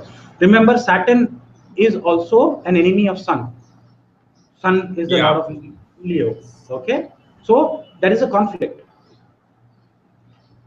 Okay, Mars gets debilitated in the fourth pad. Okay, but Jupiter gets exalted in the fourth pad. What is fourth pad? Okay, sorry, I forgot to tell you about the third pad. Third pad is Gemini. Okay, right. Gemini is communication. Now you want to communicate with the people around you. Okay, after having settled down and trying to find your feet. Okay, now you are a leader. You have found your feet. Third is now you start communicating. You interact with people. You want to take their suggestions. Yeah. Okay. You want to ask your Kul Guru, tell me now how I can, expand my kingdom. Give me good advice. Right? That is what is the third pada. Yeah. The fourth pada is where then you start thinking about, I have to take my lineage ahead. Okay. Fourth pada is Cancer. It is emotional. It is motherly. It is protecting your land, motherland. It gives you tendencies where now you want to think, reading about knowledge. You want to self-educate yourself. You want to listen to, gurus. Why? Because it's sitting in the fourth path, and Guru is exalted there. Yeah. Okay, it is where you want to think about having children, procreate, so that your lineage can grow. So these are the four paths, and that is how they operate. Now, is there some significance to saying 33 years ago it was on the fatal day? That any significance, or you just put it there? No, I just put it because it was there from this thing. I've just taken it's a quote from I see. Okay. the internet. So I just said 33 years because it is a near-death experience that he had. But having said that, now I do not know much about Mr. Bachchan, but I know Bachchan. He's a very sattvic guy, and he goes into sadhanas. Okay, he does every day. I believe he does sadhanas, and he goes into deep meditation. And somewhere I feel that he has the power also to do astral travels. Okay, so because Rahu is there, Rahu is a smoky planet, right? So through his sadhanas, he can elevate himself to the higher conscious. He connects very, very easily with our world and the world above, right? The afterlife, the world of the afterlife. So he has a very strong tendencies, or at least the chart suggests. I do not know. Okay, but he's a very a kind of guy who is very strongly connected with his lineage, very strongly, because Rahu signifies, if I'm not wrong, it signifies, I think, maternal grandfather and paternal grandmother. Ketu signifies paternal grandfather and maternal grandmother. Okay. So he is very strongly connected, in my opinion, with, because Rahu is in Magha, but you also see there is Nakshatra Parivartan. Because Ketu is sitting in Rahu's Nakshatra and Rahu is sitting in Ketu's Nakshatra. Right. Parivartan. Nakshatra Parivartan. What does that signify in this? It means that Ketu can come here, Rahu can go there. So it is like, see, what is Rahu Ketu axis? Rahu Ketu axis is where the Samudra Manthan, or the churning of the celestial ocean, is happening in your life. Okay. That is where even good elements come out from that, even bad elements come. Even the poison comes out, but also Lakshmi comes out of the Samudra Manthan. Right. Okay. There is also a Lakshmi who comes out. Then the nectar of life, nectar of immortality also comes, Amrit. Yeah. Okay. So whenever there is Rahu Ketu sitting in an axis, and especially it is Lagna, sometimes it becomes very difficult even for the best of the astrologer to predict, because these are karmic planets. Anybody who has Rahu Ketu axis on their Lagna, it becomes extremely difficult even for, this is not my observation, this is something which Professor A.V. Sundaram has taught us. He says it is very difficult to say how their life is going to pan out, because Rahu is a smoky planet, it's an illusion it is creating. Right. And Ketu, they can interchange. So very quickly they can make him sadhak, and very quickly they can make him materialistic. So you're talking about Rahu, Ketu in the ascendant, or just Rahu in the ascendant? Hard to predict. Rahu in the ascendant becomes even more hard to predict. Okay. Rahu is, because Ketu can give you certain indications of your past life tendencies. Past life. Yeah, past life, because those are experiences of your past. And many people who have Ketu in their Lagna, they sometimes get stuck in the past life. They do not want to progress. Your progression is your Rahu. Yeah. But this gentleman, he has Ketu sitting in the Lagna. Okay. That is when the dialogue comes. मैं जहाँ पे खड़ा हूँ, line वहीं से शुरू हो जाती है. Yeah. Which means after him everything comes. He is the emperor. He is the emperor of Bollywood. And Rahu is a planet of Bollywood. Sitting in the royal sign, in the royal chamber, on the throne. And in the 7th house of masses. 7th house of masses, 7th house of Pada Prapti, which means getting strong, you get the prominence. You get visible. Right. And in this chart, you see it is Rahu is taken him to the pinnacle. Rahu. Because he could have remained in his Ketu domain. That is his Ketu domain, is being his sadhak. But what has taken him, if you see, if you look at Mr. Bachchan, all his movies, wherever he had acted as a drunkard, his drunken scenes were masterpieces. People say nobody can act, you know, in a drunk scene like Mr. Bachchan does. That is Rahu. Yeah. Okay, when Mr. Bachchan dies in his movies, he is glorified. The movie is a super duper hit. Yeah. You Like know, Sholay. Rahu, Sholay, where he dies. Sholay is even now watched. Even now it is watched. For many years. Exactly. He died. Rahu is Tyaga, it's sitting in Magha. It is Tyaga Shepana Shakti. It is death. When he dies, Rahu is ignited. Rahu ignites, Rahu vibrates. Rahu becomes very powerful. And seventh lord is popularity, is Pada Prapti. Yeah. He becomes mass appeal. Yeah. Okay. So this chart was just to show you how Rahu can become very powerful sitting in Magha Nakshatra. Yeah. And that is beautifully shown in this chart. Yep. I can see that. Can you go to the next? I think I'll have to really accelerate now. Now I'll be very quick with these charts. Okay, this is a chart of a person who was an American forest ranger from Virginia. He was called as the lightning man. Okay, he was a human light rod. That's what they called him. Why? Because he was struck with lightning 7 times in his life. 7 times, and he survived every time. Oh my God. This is from Astro Data Bank. You can go and refer this chart. Yeah. So the final time that he was struck, he says, I felt like I was almost dead in the hospital for 4 days. Okay. So he had a near-death experience. Okay, out-of-body experience. But you know, later after that, it is said in Astro Data Bank that he didn't die because of lightning. He died because he shot himself. Right. So in this chart, you see Lagna is sitting in Magha Nakshatra. Okay. Yeah. Now look, where is Sun gone? Sun has gone to the 6th house. Okay. Right. So, and Ketu has gone to the 3rd house. 3rd house, as per Bhavat Bhavam, is 8th house from 8th. Yep. Okay. And Saturn is debilitated. Right. And in Jupiter, if you see, Jupiter is sitting in Jyeshtha Nakshatra. Okay, Jyeshtha Nakshatra, I told you, is ruled by Indra, the lord of lightning. Right. Okay, so all these things sometimes you can see, but not see. This is very difficult to say that it is Indra because of that. So everybody who has you know, some planets sitting in Jyeshtha are not struck by lightning, right? Yeah. So somewhere the connection is coming from Magha Nakshatra. Magha Nakshatra is Tyaga Shepani Shakti, you know, the power to leave your body or get near-death experiences or out-of-body experiences. That is what it is. Okay, can we go to the next slide? Yeah.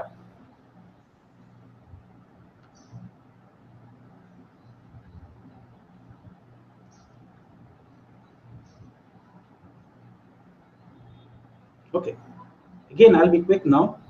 Now here what I wanted to show you, it is not only the planets that we think, you know, it is Sun, Moon, Mars, and you know, all these. I have taken outer planets also, and see, outer planets give you significant clues. Okay. Especially when they are connected with Magha Nakshatra. I've never used outer planets anywhere except Magha Nakshatra. I don't know why. I have got more than 20 charts with me, but I've taken one, Pluto. Pluto is sitting in Magha Nakshatra. This is a chart of a Brazilian astrologer from Astro Data Bank. Okay, he had a medical emergency in his stomach, and it is believed that he had an out-of-body experiences. He saw a tunnel of light, and at the end of the tunnel of the light, he found, you know, he found his grandfather who was standing there, telling him, asking him to go back. Okay, now Pluto is sitting in Magha Nakshatra. Pluto signifies the underworld. Why? Because Pluto is also the co-lord of Scorpio, the dark house, the natural 8th house of the zodiac. Yeah. Okay, and if you see here, Scorpio is the natural 6th house. Oh, sorry, not natural. It's the 6th house of Akala Mrityu for this native. Okay. What do you And mean Pluto is a Akala pole. Mrityu?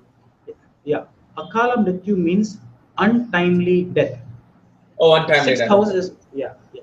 Sixth house is always called as the sthana of Akala Mrityu, which means you have a lot of oxygen remaining, but still you have sudden death. Yeah. Okay, but this was not sudden death, it had sudden death like effect. So Okay. sixth core lord is Pluto of Scorpio in this chart, sitting in the third house. Third house, as I said before, Bhavat Bhavam, 8 from 8. Okay, so Pluto Right. is sitting in Magha, and that is why it gave him this out of body experience. Right? Okay. Another thing you see, it was his grandfather who told him to go back. See, Rahu is Yeah. aspecting this Pluto. This ninth aspect of Rahu on Pluto. Yeah. Yeah. Okay, so it was Exactly. somebody who, yeah, it was his forefathers who asked him to go back. Right? Okay, next. Yeah.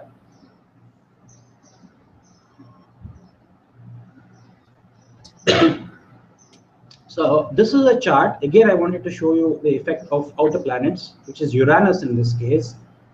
See, as per our system, there was no outer planets, but certain ancient texts talk about these in terms of Uranus is connected with Indra. Okay, Neptune is connected with Varuna.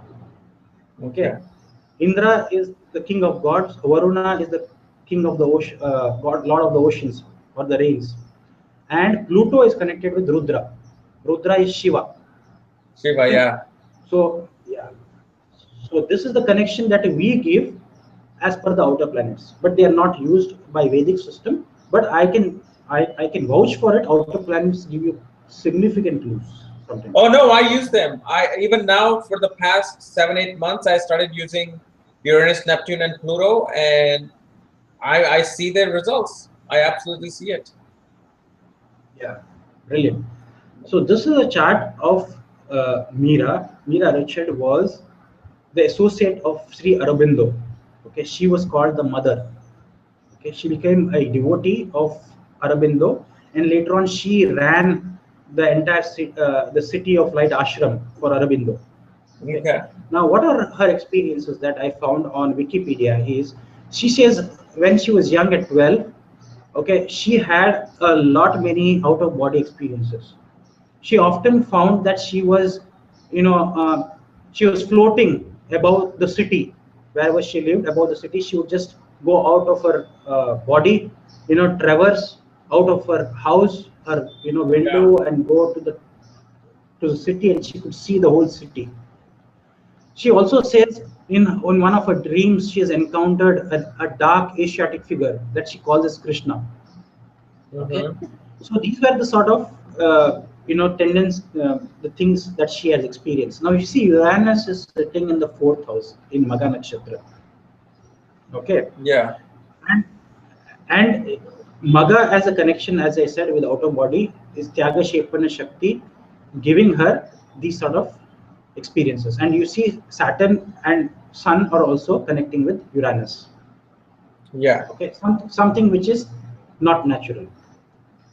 So can we go to the next slide, Kapil? Okay.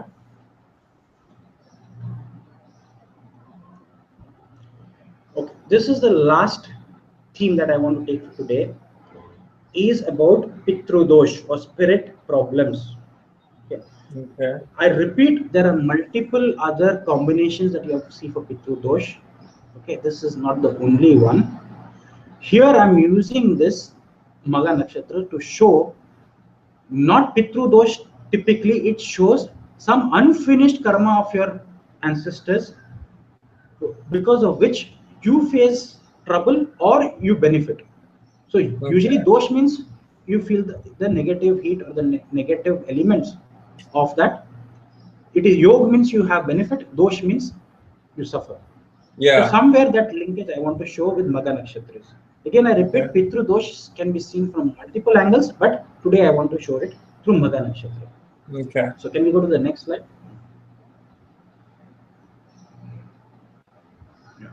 See, this is the chart of a volunteer from Saptarishis. Now, what I wanted to show in this chart is Magha is Rahu is sitting in first path in Magha Nakshatra. Mm-hmm. Okay. Now, what the native says to us is 6 family members of the native family are suffering from a genetic disease of the kidney, which is incurable. Okay. 5 of them have already died. Okay, all his siblings have died Okay. due to this disease of the kidney. Okay, some of them have died very young also. Okay, now this native has been suffering for 17 years. He himself is an astrologer. Oh man. Yeah.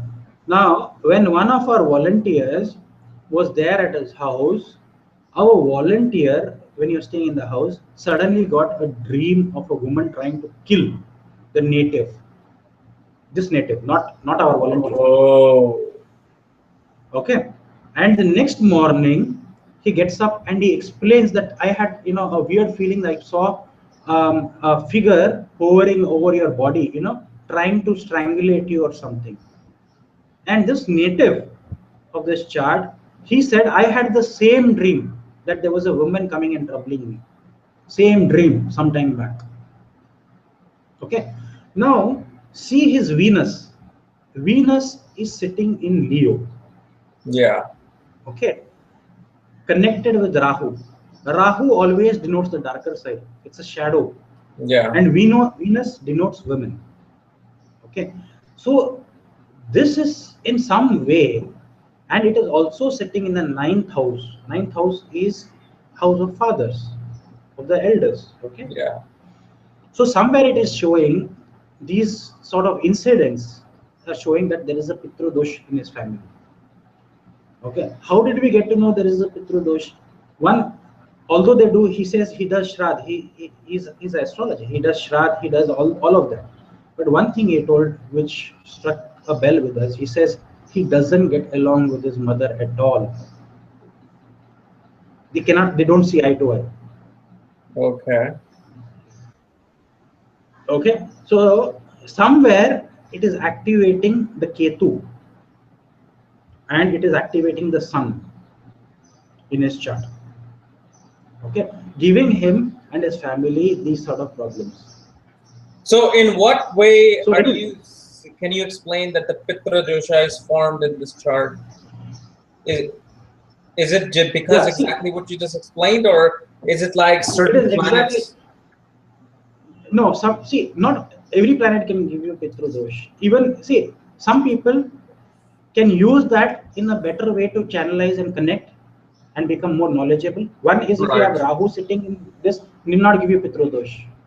Rahu can also give you great ability to connect with the ancients, with the Siddhas, the spiritual technologists that I call, because Yeah. they had a great technology with them, which we today we call it, okay, this is absurd science, okay, but we know Yeah. that was technology, right?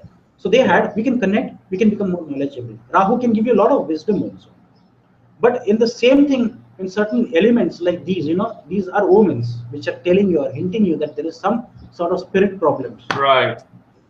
Okay, your relationship with your mother, why don't you try to mend? See, the first thing that I would have said to this native, be very kind to your mother, try to patch up with your mother, try to see if you can give her more love and try to Yeah. get back to her, uh, revere her. Maybe somewhere the Pitru Dosh should be lessened, so that your future generations are not going to have the kidney problems. Maybe. Right. So it is a genetic code that you are doing, and within the genes you are activating an element. It might be an element that was done even by his forefathers. His forefathers might have also treated their mothers badly or Okay. had a disagreement with their mothers. So if the same mistakes are repeated again and again, the genetic code which is encoded in you will be transmitted to the next generation and to the next and next. So somebody who realizes this secret should come and put a stop, so that your future generations are not going to be, their life is going to be much better. Yeah.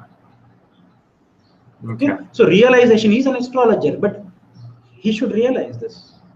Okay. But that is karma, that is prarabdha. I cannot Right. change it, you cannot change it. Yeah. right? We can only make suggestions that be nice to elders, be nice to people, be nice to gurus, because it's in the ninth house. Exactly. Okay, be kind. Do not steal vidya. Do not steal vidya. Ninth house.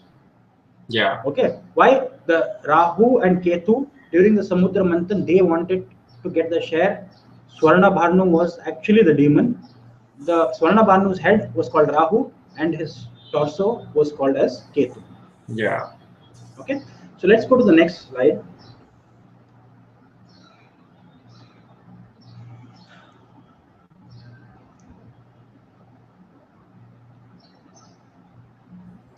Okay, this is another slide from another volunteer.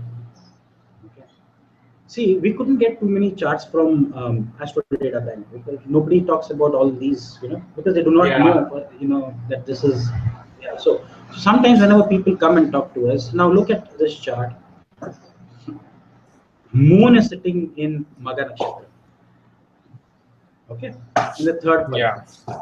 Now, Moon, I said, can give you significant clues, and Moon in Magha Nakshatra can be good. One, it is sitting in his friendly sign of Leo, okay, which is friendly, and it is. But you see, third pad obviously goes into his Gemini Navamsha pad, Yeah. which is Mercury and Sun do not get along, which means Mercury doesn't get along with Sun. Sun gets along with Mercury. Okay. Okay. Right. Mercury is the son of Moon as per Chandra. Right. Okay, it is an illegitimate child of Chandra. Buddhi. Buddha was the illegitimate child of Chandra. Chandra is Moon, Buddhi or Buddh is Mercury. Okay, so Mercury doesn't like Moon, the child. Now in this chart, Moon is the 8th lord of inheritance. Okay, sitting in the 9th house of father. Yeah. This native has had a huge fight with his father and his mother over inheritance. Okay, he wanted to get a share from the inheritance and whatever is it. Okay, he said he had a huge fight. The fight was so big, he says, okay, he had even removed a revolver and put it on his father. Can you believe that? Oh man. That big fight. Can you believe it? Yeah. So that is the level of why, because you see Mars and Rahu energy from his Lagna. Mars and Rahu are sitting. Mars is revolver. Rahu is giving you that. Mars and Rahu can give you, and he was drunk, he says, when he removed the revolver. Yeah. Okay. With this 9th aspect, Rahu is taking the Mars's energy and aspecting Moon, sitting in Magha Nakshatra. After that incident, he says he has never spoken to his mother or met his mother ever. Okay. Now the daughter of this native has been seeing spirits of his father, which means the native's father or the daughter's grandfather, walking in the house. Oh my God. Okay. Right? Jesus. Because his relationship with his mother, yeah. So incidentally, the native is very dominant and aggressive. He's a great businessman. Okay, but you see how these things are impacting, and now how the native is suffering is his wife, okay, doesn't allow him access to his phone, his mobile phone. Why? What? Because she believes that she believes that he has an extramarital affair. Look at this gentleman. Okay, 1954 born. He's over 60 years. What is he going to do? Why is this activating? Look at this chart. 7th house is wife. Yeah. Third from there is the communication equipment. Yeah. Okay. The wife is denying him of communicating with the out of the world. He doesn't communicate with anybody because his wife is controlling him now. Can you believe? See, certain things. Your mother, you have spoiled your relationship. You had your gun on your father. So these are things that you shouldn't be doing. It's adharmic. Okay, your Pitrus, and this person has never done Shradha in his life.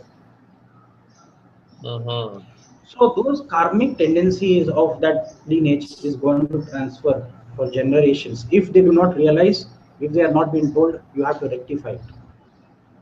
Right. So, okay, Kapil, I think that brings us to the end of this session. I think it was a long session, but I had to do this session because I had to cover. It was well worth it. Let me tell you, this was amazing.